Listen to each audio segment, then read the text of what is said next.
Sham, lathe மிஷின்ல வேலை செஞ்சு செஞ்சு உடம்பே டயர்டா இருக்கு ஷாம். ஆனா நான் சிஎன்சிக்கு போலான்னு இருக்கேன். இதுக்கே இப்படி சொல்றியே, இண்டஸ்ட்ரியோட சேஞ்சஸ் நான் சொல்றேன், நீயே யோசி. இண்டஸ்ட்ரியல் ரெவால்யூவேஷனுக்கு முந்தைய காலம் ப்ரீ இண்டஸ்ட்ரியல் எரா என்று அழைக்கப்பட்டது. இந்த நாட்களில் மக்கள் பொருட்களை கையாளும் எளிய கருவிகளை கொண்டு தயாரித்தனர். இண்டஸ்ட்ரியல் 1.0 என்பது முதல் தொழில் புரட்சியை குறிக்கிறது. இது 18ஆம் நூற்றாண்டின் பிற்பகுதியில் தொடங்கியது. நீராவி ஆற்றலின் பயன்பாடு மற்றும் இயந்திரமயமாக்கல் ஆகியவை இதன் முக்கிய அம்சங்கள்.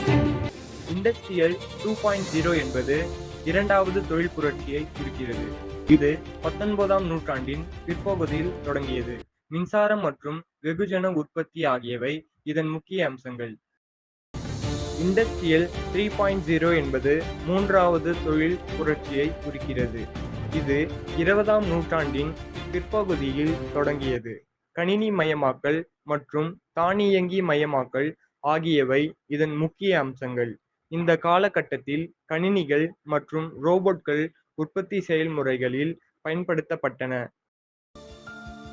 இண்டஸ்ட்ரியல் 4.0 என்பது நான்காவது தொழில் புரட்சியை குறிக்கிறது. இது தற்போதைய காலகட்டமாகும். இணையம், செயற்கை நுண்ணறிவு மற்றும் பெரிய தரவு போன்ற தொழில்நுட்பங்களின் ஒருங்கிணைப்பு ஆகியவை இதன் முக்கிய அம்சங்கள். இந்த காலகட்டத்தில் உற்பத்தி செயல்முறைகள் மிகவும் புத்திசாலித்தனமாகவும் தானியங்கி தன்மை கொண்டதாகவும் மாறுகின்றன.